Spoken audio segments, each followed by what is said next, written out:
Nagsisimula ang pelikula sa isang babae ang uminom lang ng inuming binigay ng isang estranghero. Kinabukasan, kakaiba ang pagbabago ng kanyang katawan. Kitang-kita ang mga ugat sa kanyang tiyan, puno ng dugo ang toilet bowl pagkatapos gumamit ng toilet. Sa sobrang takot ni Samantha ay isinugod niya sa ospital para sa pagsusuri.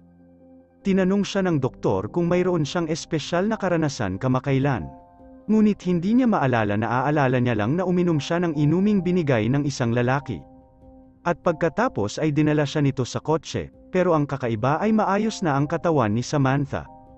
Ang bilis lang ng tibok ng puso niya ay medyo mabagal. Lahat ng iba ay normal, pero noong nagdi-dinner siya kasama ang best friend niya, tinanong niya kung ano ang nangyari sa kanyang mga mata. Nagpanik si Samantha at pumunta sa salamin para tingnan. Nakita niyang puno ng dugo ang kaliwang mata niya. Siya ay lubos na nagpanik, pagkatapos ay dumating ang kanyang matalik na kaibigan upang patatagin siya. Malamang may pink siyang mata at sinabi sa kanya na huwag kabahan.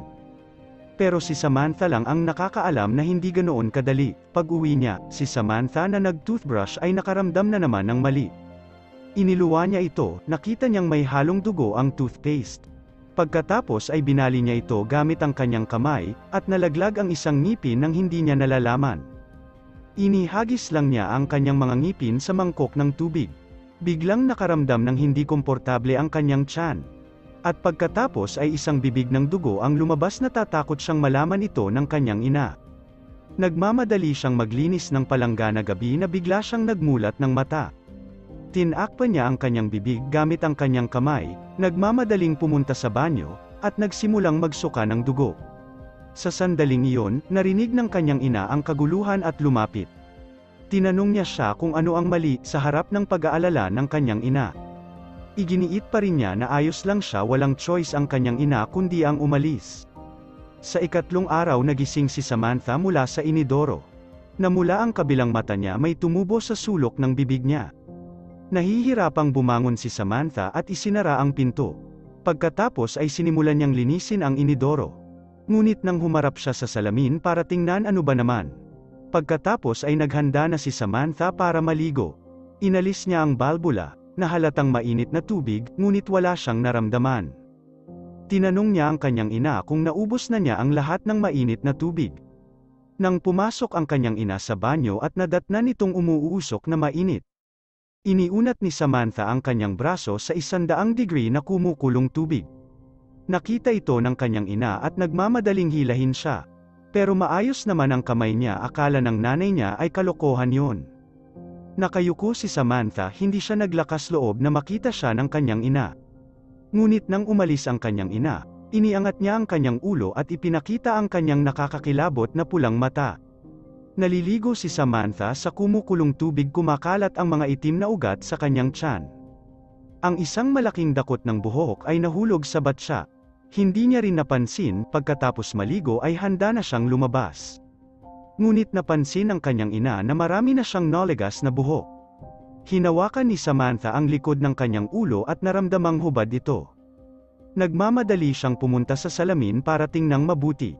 Ang pagtatanong at kakaibang pagkikita ng kanyang ina ay labis siyang ikinagagalit. Isinuot niya ang kanyang sombrero at umalis para magtrabaho. Pero sa sumunod na nalaman niya, lumalala ang sitwasyon. Habang nasa trabaho, napansin niyang nangingitim ang kanyang mga kuko. Marahan niyang sinira ang mga ito gamit ang kanyang kamay.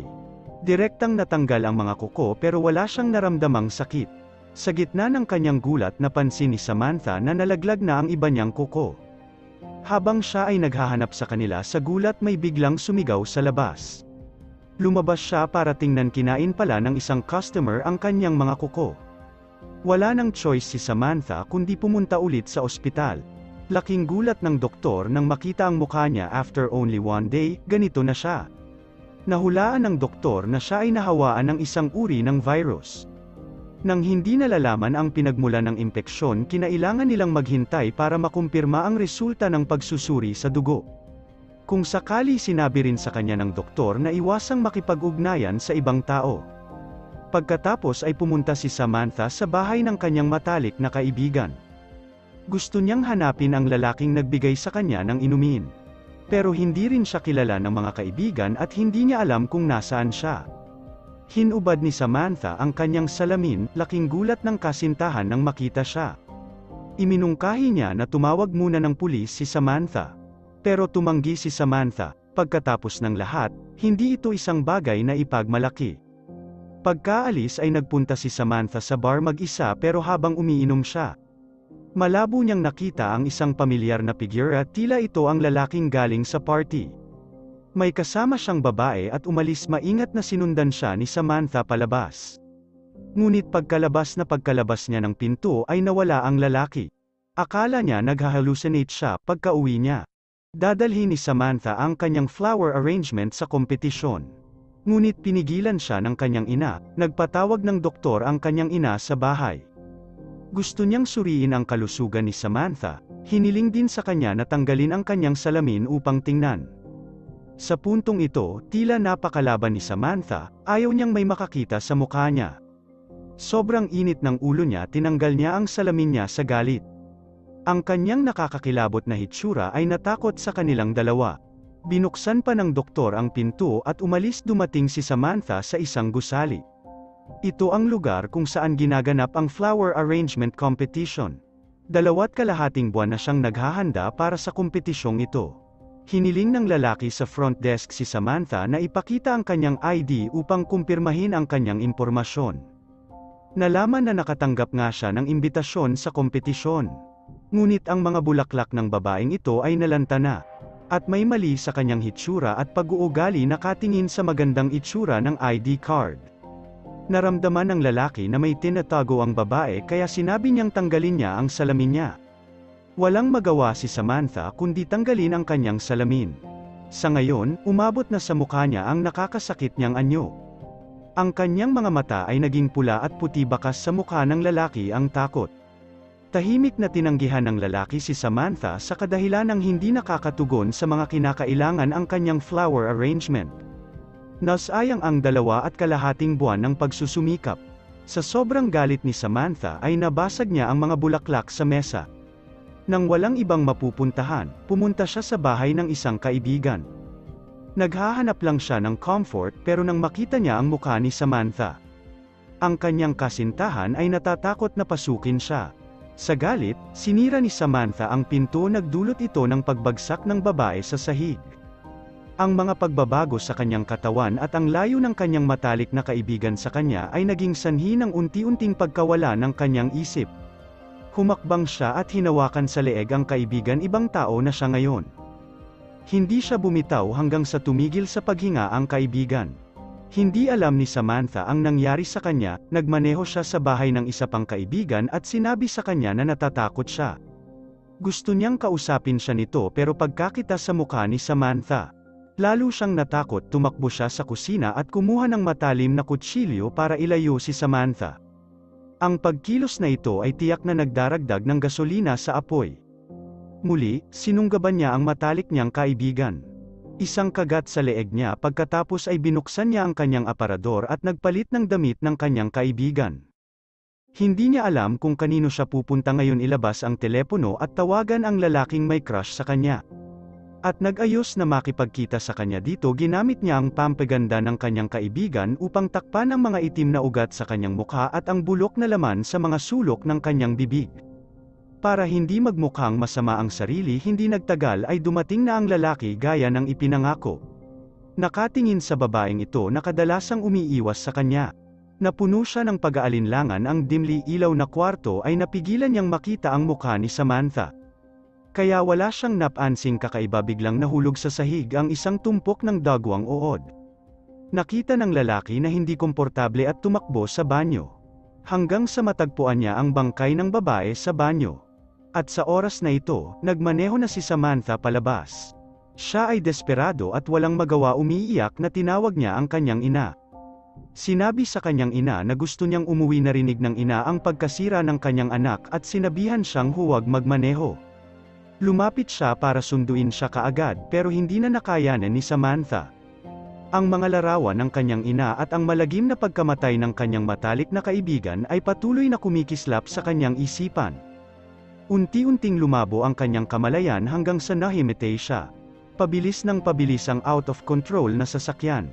Sa huli, nagkaroon ng aksidente, nang magising si Samantha. Ay ganap na mutated pasuray-suray siyang lumabas ng sasakyan. Nagsimula siyang umatake sa ibang tao, ngayon siya ay isang uhaw sa dugo na zombie. Nang makita niyang paparating ang kanyang ina, sinunggaban siya nito ng walang ngipin. Isang piraso ng kuko sa likod ng lalaki, hinawakan niya ito ng kanyang kamay, hindi niya ito naramdaman. Habang wala ang doktor, kinuha niya ang clip at hinugot ang sugat. Napatingin siya sa kuko sa harap niya at inisip ang nangyari kay Samantha kagabi. Gulat na gulat pa rin si Riley, at si Samantha ay nahawaan din ng ilang uri ng misteryosong virus, pinatay ng pulis sa unang bahagi. Pag-uwi niya, mas lalong na out of place si Riley.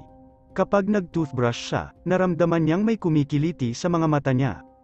Parang baliw ang mga gasgas sa likod niya, pinisil niya ito sa sakit. Agad na bumuluwak ang nakakadiri na likido, nagmadali siyang i-disinfect ang sugat gamit ang antiseptic water. Matapos gamutin ang sugat, tumawag ang doktor para sabihin sa kanya na bumalik na ang resulta ng pagsusuri sa dugo. Maayos naman ang katawan niya, agad na bumuti ang mood ni Riley. Ngunit pagkatapos ay sinabi sa kanya ng doktor ang masamang balita. Si Samantha ay nahawahan ng isang lubhang nakakahawang virus. Ang kailangan lang ay malapit na pakikipag-ugnayan para mahawa. Matapos ibaba ang telepono, naging balisa na naman si Riley. Kung tama ang sinabi ng doktor, siguradong nahawa siya sa sarili niya. Sa gabi sa memorial service ni Samantha, bigla siyang nakaramdam ng paninikip ng ulo, lumabas ang dugo sa ilong niya.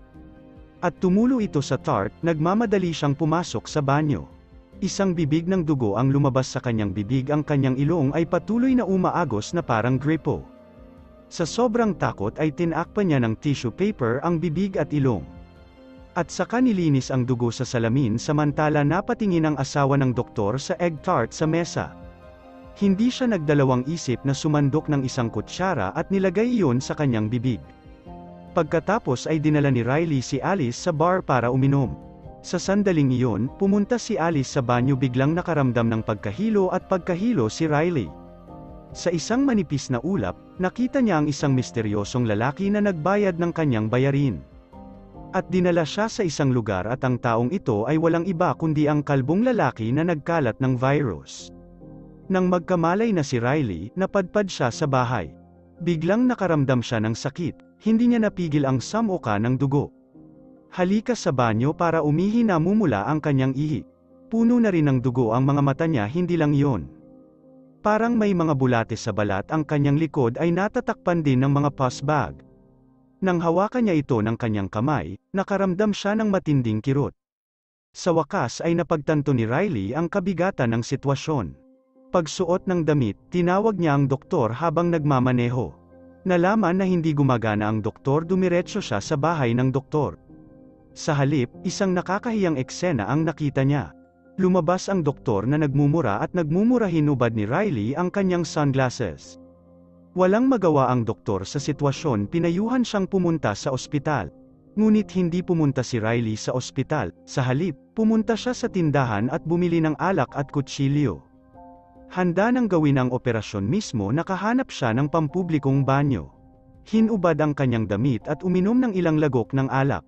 Naglabas ng kutsilyo at hiniwa ang balat sa braso niya. Tiniis niya ang sakit at naglabas ng parasito sa loob. Ngunit mayroong higit sa isang parasito na tulad nito. Kinailangan niyang ulitin ang parehong pamamaraan. Matapos alisin ang lahat ng mga parasito, ang sugat ay sa wakas ay natahi. Matapos gawin ang lahat, naisip ni Riley si Alice sa paaralan. Dahil siya lang ang naging malapit sa kanya, tinanong niya si Alice kung nakakaramdam siya ng anumang discomfort. Pero sinabi ni Alice na ayos lang siya, pero halatang hindi tama ang mga mata niya. Alam na alam ni Riley kung may impeksyon o wala, sinabihan niya si Alice na umalis ka agad dito kasama niya. Ang hindi pangkaraniwang pag-uugali ay nakaramdam ng takot kay Alice. Sa gitna ng pagtatalo sa pagitan nila, pinigilan ng isang lalaking estudyante na may crush kay Alice si Riley. Ayaw siyang kausapin ni Riley, tinulak siya diretso sa gilid. Sinubukan siyang pigilan ni Alice, sa halip, dinuduraan niya ng dugo ang mukha ng kausap. Nakita ito ni Riley at nagmamadaling kunin si Alice. Sa daan, sinabi niya na nakita niya ang taong nagkalat ng virus. Kapag nahanap na nila siya, dapat mahanap na nila ang antidote. Nakarating sila sa bahay ni Alice matapos tahiin ang sugat ni Riley. Natagpuan ni Alice na ang kanyang mga mata ay nagsimulang pumuti. Sinubukan niyang kunin ang kanyang contact lens, ngunit ang mga lente ay mahigpit na nakadikit sa lugar. Gumamit lang siya ng kaunting puwersa, hindi niya akalain na mahugat ang buong mata niya. Napasigaw si Alice sa takot, sumugod si Riley para aliwin siya. Ngayon kailangan nilang hanapin ang kalbong lalaki na nagkalat ng virus sa lalong madaling panahon. Pumunta sila sa bahay ng middle contact ng kalbo. Una, bumili sila ng ilang armas mula sa kanya matapos makuha ang mga armas. Inilabas ni Riley ang wanted notice ni Baldy banta sa taong grasa, pangalanan ang lokasyon ng kalbo na ulo. Sa kritikal na sandali, biglang pumasok ang mga pulis sa pintuan. Ang 2 taong nahawaan ng virus ay na-admit sa ospital. Nagsimulang lumala ang kanilang kalagayan, sa wakas ay hindi na nakayanan ni Alice. Ang isang serye ng mga resuscitation ay nabigong iligtas siya. Ipinadala siya ng mga doktor sa morgue, ngunit pagkaalis ng doktor ay gumalaw ang body bag. Tila, naging zombie si Alice, kasabay nito isang lalaki ang pumasok sa silid ng ospital ni Riley. Siya ang kalbong lalaki na nakabalat kayo bilang isang doktor. Gustong patayin ni Baldy si Riley para patahimikin siya. At ang dahilan kung bakit gusto niyang maikalat ang virus ay dahil sa kanyang may sakit na antisocial personality. Gusto niyang gamitin ang virus para linisin ang sarili sa lahat ng kasamaan. Dahan-dahan niyang hinubad ang jacket niya para ibunyag ang C4 bomb sa kanyang katawan. Sa pagkakataong iyon ay sumulpot sa likuran niya ang babaeng pulis. Pero hindi naman nagpanik si Baldy, pwede tayong mamatay ng magkasama. Biglang bumukas ang pinto ng elevator, lumabas sa elevator ang 2 pulis na hindi nakaintindi sa sitwasyon. Hindi umimik si Baldy, kinuha niya ang kanyang submachine gun at nagsimulang mag-shoot. Walang nakaligtas sa loob ng kwarto, malubhang nasugatan din ang babaeng pulis. Ngunit hindi niya ito pakakawalan sa takdang panahon. Biglang umatake si Riley mula sa likod, pagkatapos ay hinawakan niya ito sa leeg at inipit sa lupa. Hinawakan ng kalbong lalaki ang leeg ni Riley gamit ang sariling kamay. Ibinato lang ni Riley ang isang suntok nang makaramdam siya ng pag-uuhaw. Dinuraan niya ang itim na dugo sa buong mukha ng kalbo. Sinamantala ni Baldy ang pagkakataon para agawin ang kanyang baril. Ilang beses niyang binaril si Riley at napatay, hindi niya inaasahan na siya mismo ang mahawa ng virus. Isang desperadong dagandong ang pinakawalan ni Baldy. Tumayo siya at dahan-daang lumapit sa sugatang pulis. Maya-maya lang ay biglang bumangon ang nahulog na si Riley. Kinagat niya ang kalbo sa leeg, pagwawakas ng kanyang buhay ng kasalanan. Sa ngayon, naging zombie na si Riley, kinailangan din siyang patayin ng babaeng pulis. Sa pagtatapos ng pelikula, umuwi ang doktor mula sa trabaho, binuksan niya ang ilaw at nakita niya ang asawa na nakaupo sa isang upuan. Naging zombie na siya dahil kumain siya ng strawberry-flavored egg tart at mayroong isang hindi pa isinisilang na sanggol na zombie sa kanyang tiyan. Bagamat napatay na ang tunay na pumatay, ngunit hindi pa rin natatapos ang virus na kanyang ikinalat.